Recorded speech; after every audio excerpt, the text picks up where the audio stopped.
धुरंधर 2 movie देखने के बाद मुझे समझ में आया कि ये कोई परफेक्ट मूवी नहीं है। इस मूवी में 5 इतनी बड़ी बड़ी गलतियां हैं जो कि इसको धुरंधर पार्ट 1 से पीछे कर देती है। लेकिन भाई धुरंधर 2 हमने देखी, बड़ी तगड़ी मूवी थी यार, तुम झूठ में हेट फैला रहे हो, तुम तो हेटर हो, तुम जल रहे हो इस मूवी की सक्सेस से। नहीं भाई, मेरे 5 पॉइंट्स को सुनना, अगर कोई पॉइंट गलत लगे तो ना बोल के जाना, और अगर अलाइन करते हो तो हाँ बोल करके जाना, क्योंकि ये जस्ट ओपिनियन वीडियो है। तो चलो पहले और सबसे बड़े पॉइंट से शुरुआत करते हैं। सबसे पहला पॉइंट, इस मूवी की पेसिंग। मुझे इस मूवी की पेसिंग से काफी दिक्कत महसूस हुई। जहां पर पहली मूवी अपने आप को बिल्ड करने में टाइम लेती है, तुम्हें इमोशन फील करवाती है, तुम्हें कैरेक्टर्स को फील करवाती है, एक कैरेक्टर को बिल्ड करती है, लेकिन वहीं पार्ट 2 मूवी जो आती है ये 4 घंटे लंबी तो है, लेकिन ये किसी कैरेक्टर को टाइम नहीं देती है। मतलब इन द सेंस कि इस मूवी की पेसिंग बड़ी फास्ट हो जाती है। मतलब इस मूवी को देख करके तुम्हें समझ में आएगा कि इनको कई सारी चीजें एक साथ दिखाना है, और उन लोगों ने ये चीज दिखाई भी है, कई सारी चीजें एक साथ दिखाई है, बट उससे उन लोगों ने इस मूवी की पेसिंग खो दी। फर्स्ट हाफ में लगता है मूवी थोड़ी सी तेज जा रही है। देखो, मैं इस मूवी को बेकार नहीं बोल रहा हूं, मैं बस इसको पार्ट 1 से कंपेयर कर रहा हूं। मूवी तो ऑलरेडी परफेक्शन की कैटेगरी में जा चुकी है ये भी, और इसी की वजह से कोई कैरेक्टर तुम्हें फील नहीं होता है। ना ही तुम्हें मेजर इकबाल फील होगा, ना ही तुम्हें एसपी चौधरी असलम फील होगा, और ना ही इस मूवी के बड़े साहब तुमको फील होंगे। ठीक है, बिल्कुल भी नहीं फील होने वाले। और यहीं से इसका दूसरा सबसे बड़ा पॉइंट आता है, जिसको सुनने के बाद तुम थोड़ा सा सोचने पे मजबूर हो जाओगे, और वो पॉइंट आता है किसी भी कैरेक्टर के साथ जस्टिस ना करना। इस मूवी ने हमजा अली मजारी के कैरेक्टर को बड़ा अच्छा खासा टाइम दिया है, लेकिन इसने कई सारे कैरेक्टर्स के साथ बिल्कुल भी जस्टिस नहीं की है। हाँ, तुमने सही सुना, नहीं जस्टिस की है। चाहे आप उजैर बलूच की बात करिए, चाहे आप यालीना की बात करिए, चाहे आप मेजर इकबाल की बात करिए, और चाहे आप बड़े साहब की ही क्यों ना बात कर रहे हो। इस मूवी ने कुछ कैरेक्टर जो रियल लाइफ थे उनको रियल लाइफ के साथ कनेक्ट करके उनके साथ पूरी दुश्मनी दिखाई है, उनके साथ पूरी उसी तरीके से बिल्कुल रिवेंज वाला बदला लेने की कोशिश की है, विच इज गुड।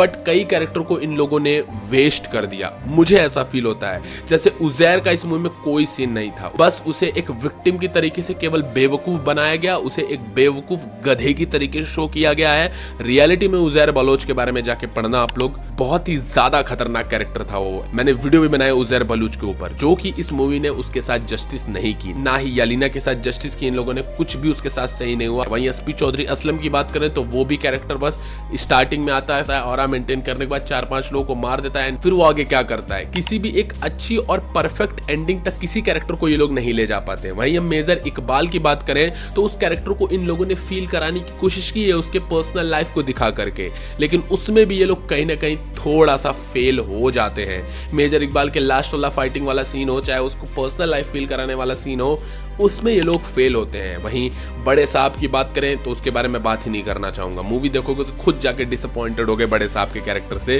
कि हम लोगों ने क्या क्या सोचा था कि कौन बड़े साहब होंगे, लेकिन ये मूवी क्या दिखाने लग गई। लेकिन मजे की बात तो इसके तीसरे पॉइंट में आती है, जो कि इसका सबसे बड़ा पॉइंट होने वाला है, जिसको सुन करके तुम कंट्रोवर्सी भी क्रिएट कर सकते हो और मैं भी, तो मुझे गाली भी दे दो, और वो आता है सरकार की महिमा मंडल करना। इस मूवी ने, खुलेआम बोल रहा हूं मैं, मोदी सरकार की बड़ी महिमा मंडल की है। हाँ, अब कई लोग बोलेंगे कि भाई इस मूवी ने रियल इवेंट को दिखाया, जो रियलिटी में हुआ था उसने वैसा दिखा दिया, ठीक है, बट मूवी का सबसे बड़ी चीज होती है कि आप किसी भी सरकार की बड़ाई नहीं कर सकते। आप बड़ाई करने लग जाओगे तो इनडायरेक्टली वो उनका प्रमोशन हो जाएगा, और इसीलिए कोई भी मूवी प्रोपेगेंडा मूवी कहलाने जाने लगती है, क्योंकि वो किसी भी सरकार की बड़ाई करने लग जाती है। और इस मूवी ने कहीं ना कहीं वही किया। ये मूवी चाहती तो सरकार के बारे में बोल सकती थी, इंडियन गवर्नमेंट के बारे में बोल सकती थी, लेकिन इसने प्रॉपरली द चाय वाला वर्ड यूज किया है। नरेंद्र मोदी चाय वाले थे, चाय वाला बार बार वर्ड यूज किया है। और तो और एक सीन आती है जिसमें इन लोगों ने नरेंद्र मोदी तक को दिखाया है, और कई बार नरेंद्र मोदी को दिखाया है, और अच्छे काम करते हुए दिखाया है। और तो और उत्तर प्रदेश में योगी की भी सरकार को कहीं ना कहीं लोगों ने टीज किया है, और एक बार नहीं, पूरे मूवी में मल्टीपल टाइम्स हो रहा था। जहां पर धुरंधर 1 मूवी में इसको प्रोपेगेंडा कई लोग बोल दिए थे केवल थोड़ी सी सीन डालने की वजह से, तो भाई वो लोग अगर ये मूवी देखेंगे तो भाई इसको पूरा हेट करने लग जाएंगे वो लोग। और मुझे पर्सनली ऐसा फील हुआ कि हाँ, ये मूवी थोड़ी सी पॉलिटिकली बायस्ड हो जाती है। अगर ये लोग चाहते तो उसको अवॉइड कर सकते थे, बट उन लोगों ने किया नहीं।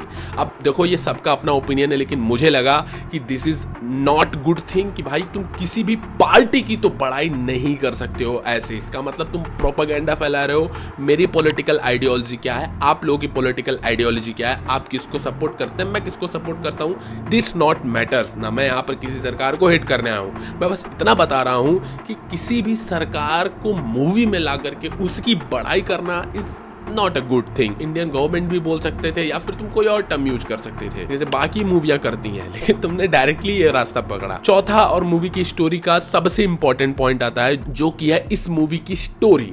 मुझे इस मूवी की स्टोरी से कोई दिक्कत नहीं है। इस मूवी ने 4 घंटे में बहुत कुछ दिखा दिया और ये एक बहुत ही सैल्यूट वाली बात है कि भैया 4 घंटे में इतनी सारी चीजें दिखा देना, ऑडियंस बोर भी ना हो और 4 घंटे पता भी ना चलना, बहुत बड़ी चीज है।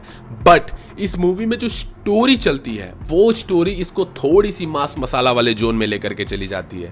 जैसे साउथ मूवी होती है ना, टिपिकल साउथ मूवी जो हमारी आती थी, वो थोड़े मास मसाला वाले जोन में जाती थी। लेकिन धुरंधर 1 को हमने क्यों पसंद किया था? उसकी deep layered and grounded story telling के नाते, ना कि कोई एकदम मास मसाला टाइप। और इस मूवी को जब तुम देखने जाओगे 4 घंटे में कुछ ऐसी सीन लगेंगी कि बहुत तेज बीजीएम बज रहा है, बहुत तेज म्यूजिक बज रहा है, तुम्हारा कान थोड़ा थोड़ा सा इरिटेट होगा और कई सारी सीन ऐसी चलती जा रही, तुम्हें थोड़ा सा मास मसाला वाला फील आएगा। तुम्हें मास मसाला मूवी पसंद है, साउथ मूवी इंडस्ट्री पसंद है, वेल एंड गुड, ये मूवी तुम्हारे लिए ही है। बट ये मूवी वो मास मसाला वाला एस्पेक्ट परोसती है। लास्ट और सबसे बड़ा पॉइंट जो कि आता है इस मूवी का पोस्ट क्रेडिट सीन। अब आप लोग बोलोगे क्या इस मूवी का पार्ट 3 भी बनने वाला है? इसके बारे में अभी आगे बात करूंगा क्योंकि मैं थोड़ा सा एडवांटेज भी बताना चाहूंगा तुम लोगों को, उसमें मैं बात करूंगा इसके पार्ट 3 की। लेकिन इस मूवी में कुछ कैरेक्टर हैं, जैसे इन लोगों ने, दे दूं स्पॉइलर? दे दूं?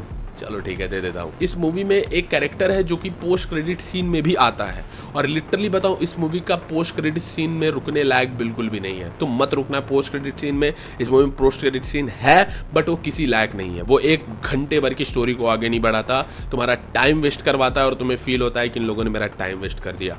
दूसरी चीज इसी पॉइंट में आती है, वो है यामी गौतम का कैरेक्टर। मतलब आदित्य धार ने अपनी वाइफ को इस मूवी में इंट्रोड्यूस किया एज अ कैमियो। बस कैमियो सिंपली देख करके फील होता है कि हाँ ये उनकी पत्नी है तो उनको इस कैरेक्टर को यूज कर लिया। हाँ ये कोई नेगेटिव बात नहीं है, मैं भी कभी मूवी बनाऊंगा तो मैं भी पति पत्नी भाई बहन सबको यूज कर लूंगा अगर टाइम पड़े तो, दुनिया ऐसी ही चलती है। बट मुझे एक पॉइंट लगा कि आप यामी गौतम को इंक्लूड किए तो कुछ थोड़ी सी स्टोरी दे दिए होते उनको भी कि थोड़ा सा स्टोरी में कॉन्ट्रीब्यूट कर देती। वो बस 4-5 सेकंड के लिए आई कुछ कर के चली गई। क्या इसकी पोस्ट क्रेडिट सीन इसके पार्ट 3 पर जाती है? पार्ट 3 का ये लोग अनाउंसमेंट करते हैं। ध्यान से सुनो जो कि तुम इसके एडवांटेज पॉइंट सुन सकोगे, क्योंकि अब तक तुम लोगों का दिमाग फट चुका होगा मेरी ये सारी बातें सुन के और कई लोग तो गाली बक के भी चले गए होंगे।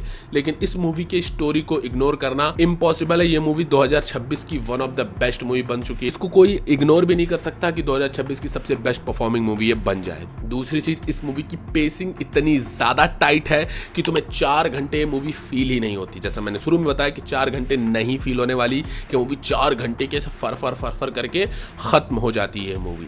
तीसरी चीज, इन कैरेक्टर्स की एक्टिंग। हर एक कैरेक्टर इतना जान डाल देते हैं कई सीन में कि तुम्हें लगता है बाप रे बाप भाई ऐसी एक्टिंग मैंने कभी नहीं देखी। रणवीर सिंह का कैरेक्टर हो, चाहे वो मेजर इकबाल यानी अर्जुन रामपाल का कैरेक्टर हो, चाहे वो एसपी चौधरी असलम का कैरेक्टर हो, चाहे वो जमील जमाली का कैरेक्टर हो, दिल जीत लिया भाई सभी कैरेक्टर्स ने। और भाई आदित्य धार के रिप्रेजेंटेशन का तरीका मुझे बहुत अच्छा लगता है। उन्होंने जिस तरीके से हर कैरेक्टर को रिप्रेजेंट किया है, मतलब एक होता है नॉर्मल रिप्रेजेंट करना कि एक कैरेक्टर इससे बोल रहा है, लेकिन उसको जिस तरीके से सिनेमेटोग्राफी टाइट रखी है एकदम अकॉर्डिंग टू द सीन। एक सीन आता है जिसमें जब मेजर इकबाल हमजा से बात कर रहा होता है और अपने बारे में बता रहा होता है, धीरे से कैमरा ऊपर उठते हुए आता है। खैर वो मूवी देखो तो मुझे समझ में आता है हाँ भाई आदित्य धार ने प्योर सिनेमेटोग्राफी टेक्निक्स का यूज किया है। खैर तुम्हें क्या इस मूवी के बारे में लगता है? कितने मेरे पॉइंट्स एग्री करते हो मुझे कमेंट्स में जरूर बताना और इसका एंडिंग एक्सप्लेनेशन वीडियो जल्दी आपके स्क्रीन पे होगा, उसी वीडियो में मिलते हैं।